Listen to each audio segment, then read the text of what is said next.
안녕하십니까. 유동열의 안보전선입니다. 오늘은 간첩의 얘기입니다.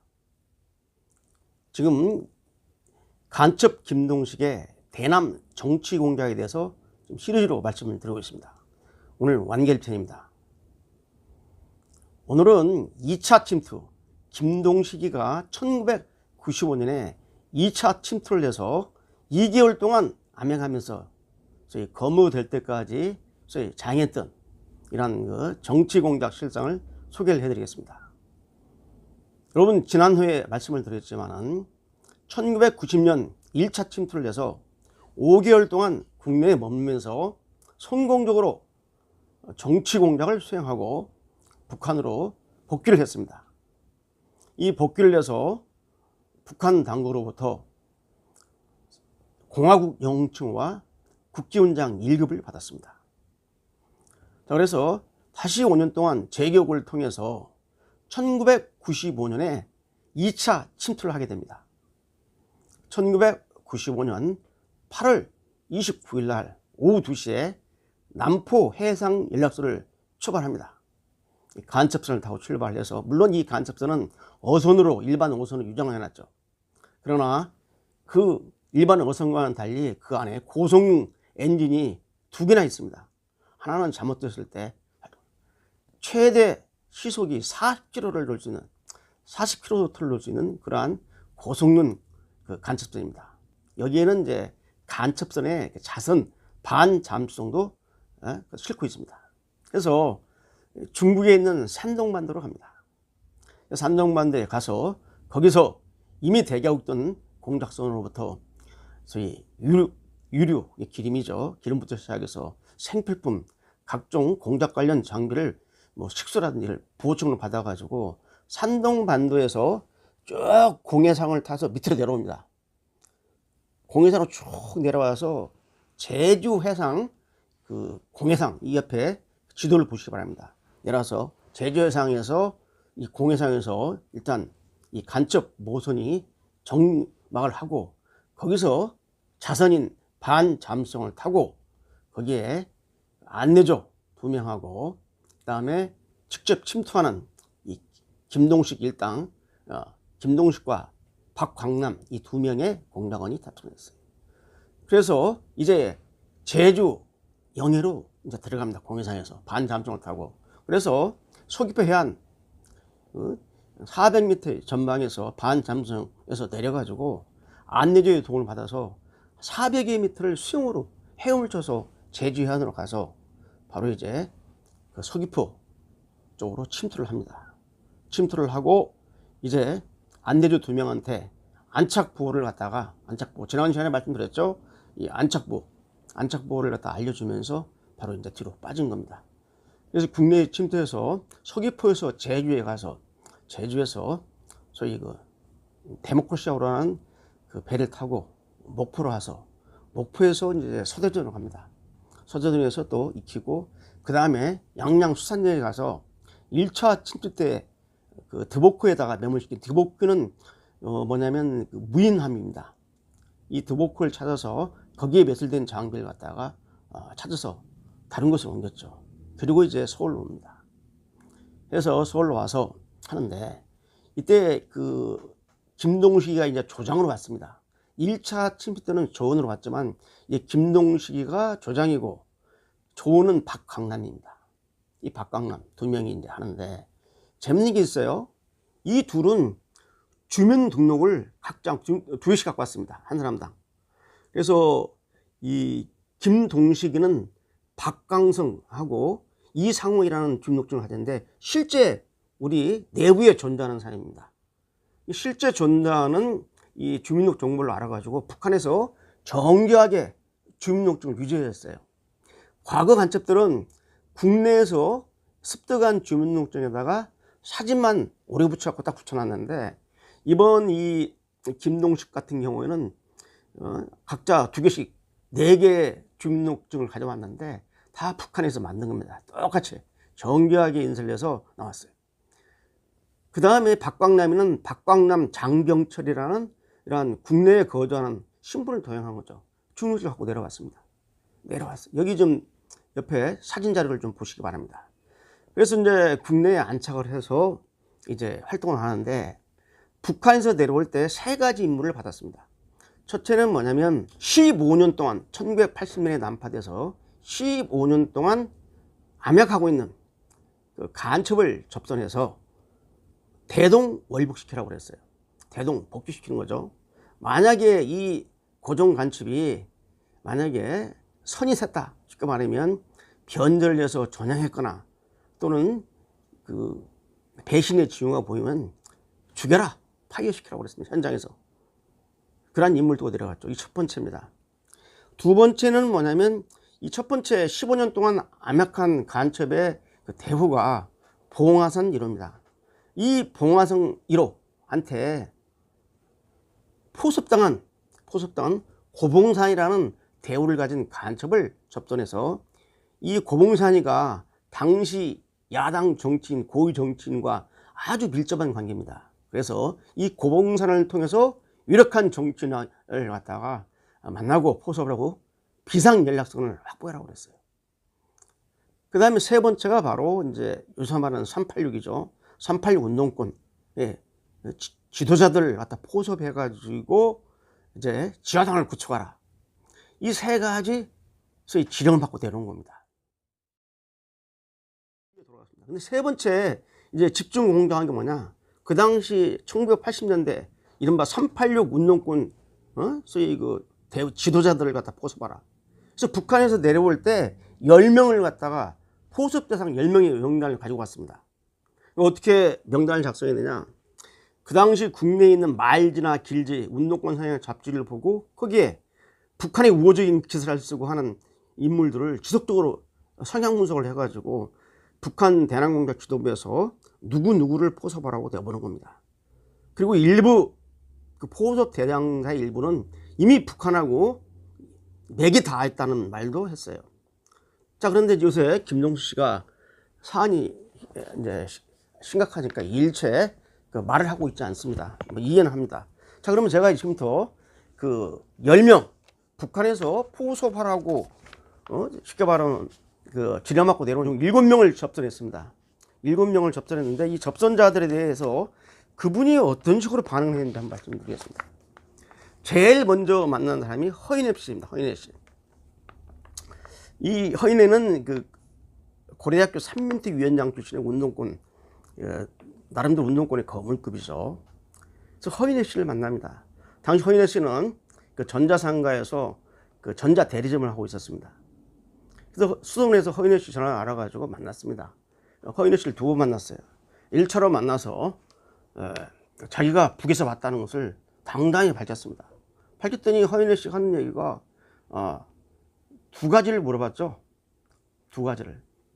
그게 바로 이제 조국 광복회, 바로 김일성이가 항일 무장투쟁 시대에 만들었던 반일 지하 통일연설입니다. 이는 완전히 거짓말입니다. 조국 광복회가 존재하지 않았는데 북한 당국이 김일성의 항일 무장투쟁사를 쉽게 말하면 날조 왜곡해서 선전하고 있는 건데 북한 사람들은 다 그걸 믿고 있죠. 정말로. 그러니까 북한에서 내려온 공작원이라면 조광을 모르면 조국 광복회를 모르면 안 됩니다. 조광 하니까 김동수 씨가 쫙 설명해 줬어요. 2번째, 트드를 아느냐? 자, 트드가 뭐냐? 북한이 역사 조작한 김일성의 항일 무장타에서 트드는 타도, 드는 도입니다. 타도 제국주의 동맹이라는 반일 소위 그 지하혁명 조직의 약칭이 바로 트드입니다. 타도 제국주의 동맹. 이것도 북한 공작원이라면 모를 수가 없는 거죠. 김일성, 김정일의 혁명 역사를 50시간 이상 학습하는 이 사람들이 그걸 모르겠습니까? 근데 북에서 내려왔다고 하니까 물어본 거예요. 조광을 아느냐? 트드를 아느냐? 김동수 씨가 그걸 모를 리가 있나요? 쫙 설명하니까 믿었죠. 아, 정말 북에서 나왔구나. 그래서 헤어지면서 앞으로 연락을 좀 하자 그랬더니 그때는 이제 호출기죠. 삐삐랑 호출, 지금까지 휴대전화 없었으니까 삐삐 번호를 알려준 겁니다. 그래서 네가 연락받을 때 그 연락받을 전화번호를 적고 끝에다가 7942를 넣어라. 그럼 내가 뭔지 알겠다. 7942가 뭐냐면 너와 나는 친구 사이다. 그런 의미로 7942를 꼭 뒤에다가 호출번호 뒤에다가 붙이라고 그랬어요.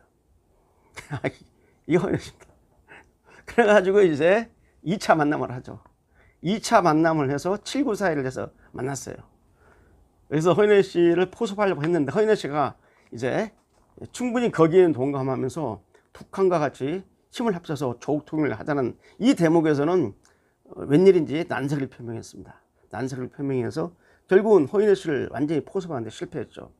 결국 허인혜 씨는 나중에 소위 국가보안법상 불거지죄, 간첩을 만났는데 신고를 안 했기 때문에 불거지죄로 실형을 받고 나온 적이 있습니다.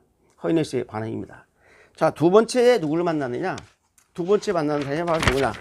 이게 바로 함흥경입니다. 여러분, 미 문화원 사건, 1980년 미 문화원 사건의 주범이죠. 당시 함흥경 씨는 나이가 31이었고요. 그 민족회의 조직부장을 맡고 있었어요. 민족회의란 재단체. 그래서 이 함흥경일도 수송 끝에 접선을 합니다. 접선을 해가지고 당당하게 말합니다. 나 북에서 왔다. 함진영 조국 통일 사업하자. 그랬더니 함흥경 씨 반응이 의외였죠. 이제 나 당신하고 별을 만나고 싶지 않다. 이 얘기 싶었다. 왜?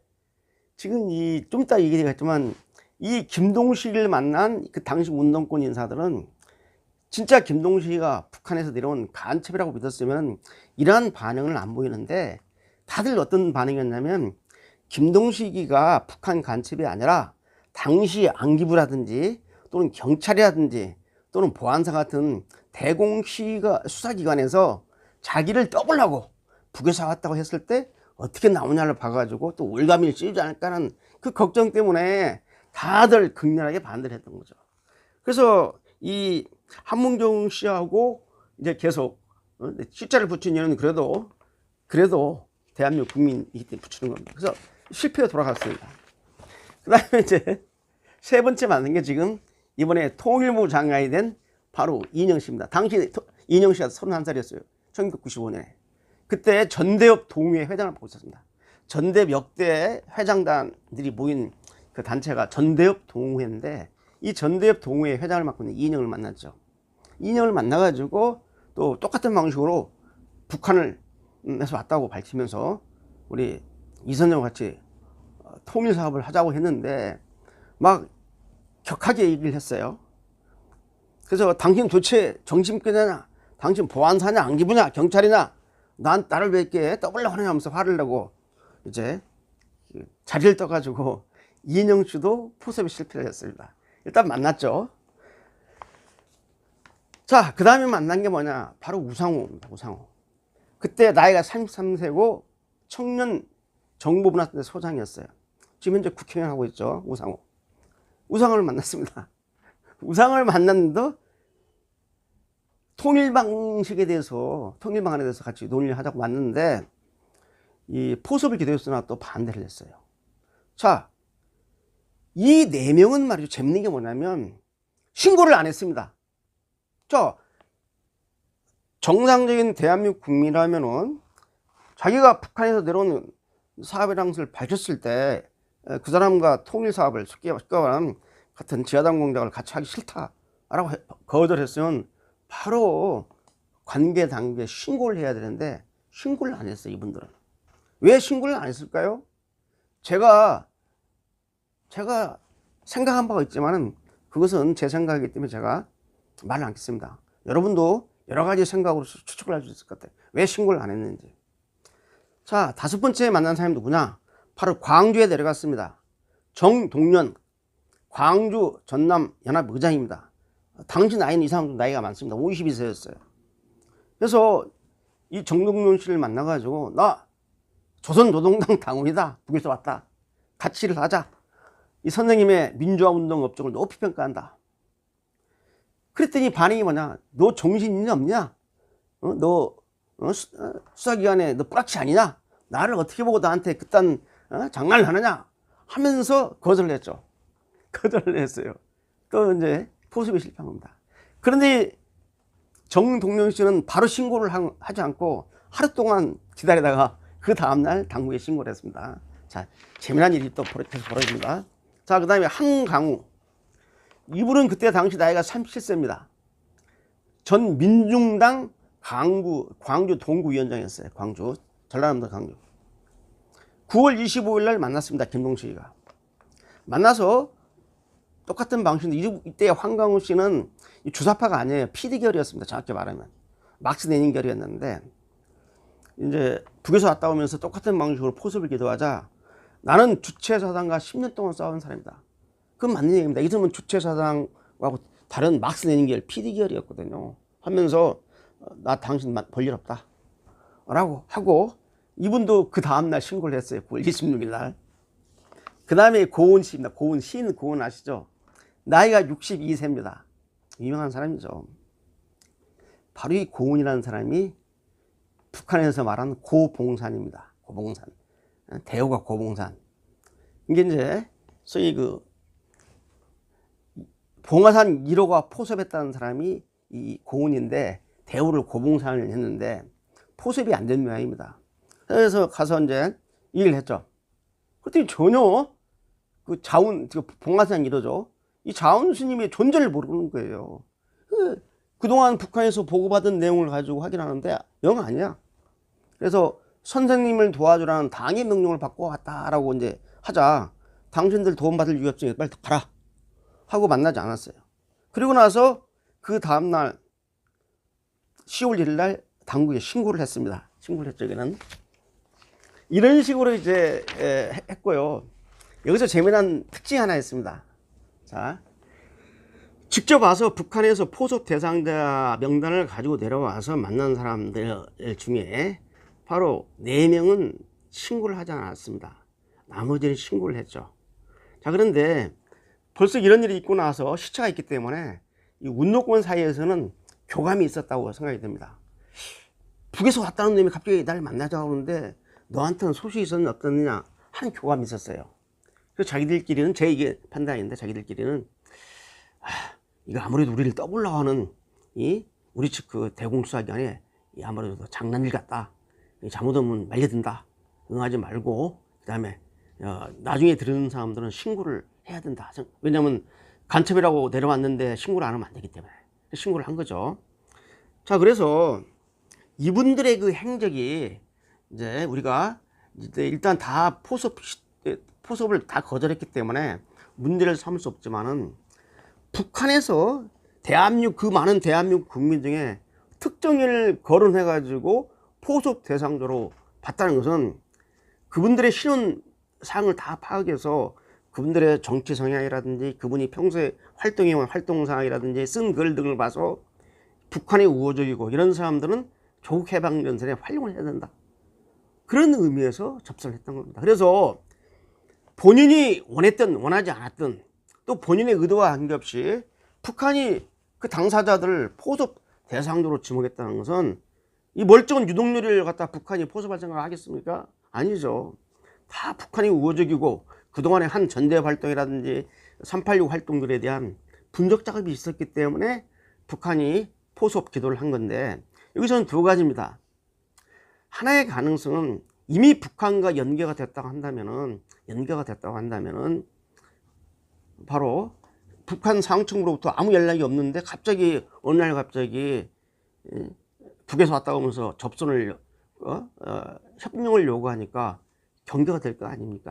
북한으로부터 사전에 아무 연락이 없었는데 그런 방식도 하나 있을 겁니다.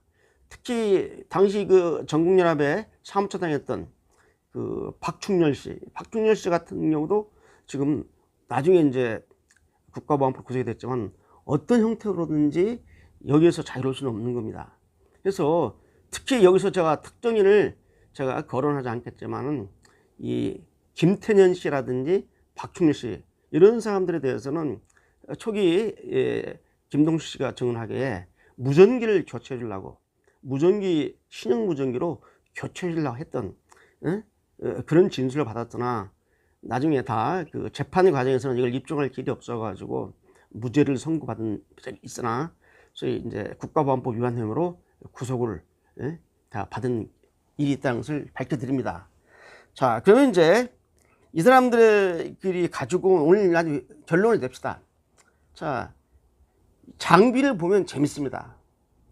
2개월 동안 단기 공작하러 내려왔는데 공작금을 직접 가져온 게 4만 5천 달러에다가 여기 국내에 있던 2만 달러에 해서 거의 한 6만 5천 달러 되고요. 그 다음에 우리 한국 돈 400만 원. 그러니까 2개월 동안 단기 공작으로 내려온 간첩이 무려 7천만 원 정도의 우리 지금 현재 화폐 가치로 7천만 원 정도의 공작금을 가지고 왔습니다. 대단한 겁니다. 이 공작금이 어떻게 배분됐느냐? 다 이제 여기저기 배분이 됐죠. 그 다음에 여기서 보면 말이죠. 무전기가 13개가 나옵니다. 직접 김동식이가 직접 침투할 때 가져온 6개뿐만 아니라 다른 간첩들이 이미 다른 그 무인 포스트, 매설제다 매설은 더보크의 매설은 장비까지 합치니까 나오고 무전기가 13대가 나왔죠. 그 다음에 권총, 실탄, 독총 이게 다 나왔습니다. 그러니까 전형적인 간첩으로서 통신 재음표라든지 다 나왔죠. 옆에 있는 이 그림을 좀 봐주시면 되겠네요. 그 다음에 제가 하나 또 말씀드리고 싶은 얘기는 뭐냐면은 바로 이 김동식이나 박광남이는 북한의 대남 공작에서 새세대 공작원입니다. 새세대. 그러니까 1980년대에 김정일이가 이 대남 공작원들이 너무 노후화되어 있다. 이제 젊은 신세들 혁명 사상이 뛰어난 혁명 유가족 자녀 중에서 새세대 공작원을 선발해서 양성해서 공작에 활용하라 해서 나온 그 새세대 공작원 출신의 바로 이 김동식하고 박광남입니다. 두 번째, 이 90년대 중반이 되니까요, 북한이 대남 공작이 매우 공세적입니다. 아니 내놓고 나 북한에서 왔다라고. 왜? 남한의 386 운동권 핵심 지휘부들은 자기 동지라고 생각을 했겠죠, 판단을. 그러니까 낮은 단계에서의 포섭 원칙을 버리고 처음부터 북한에서 왔다고 당당하게 말을 하면서 접근한 겁니다.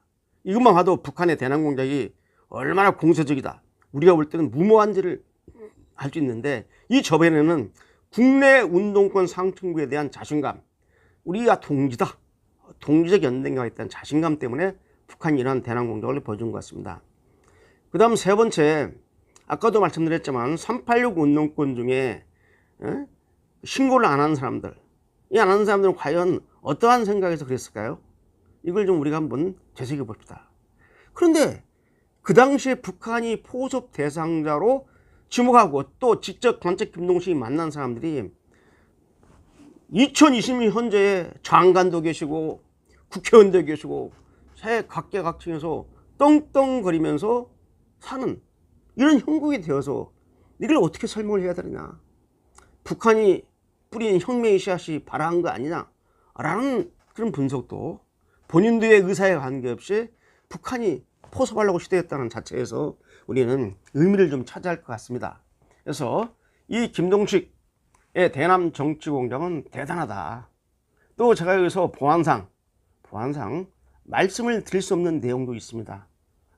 그것은 양해를 해주시고, 지금까지의 이 공작상에 이 90년대 중반의 북한의 대남 공작, 대남 정치 공작의 대상자들이 2020년대 우리 사회에 영향력 있는 위치에서 지금 북한과의 관계 모색을 하고 있다는 이 사실이 우리가 앞으로 대한민국 헌법적 가치를 지키고 김정은한테 먹히지 않는 이런 우리 자유로운 그 선진 대한민국을 구축하기 위해서는 우리가 명심해야 될 일이라고 봅니다. 자, 오늘 여기까지 하겠습니다. 감사합니다.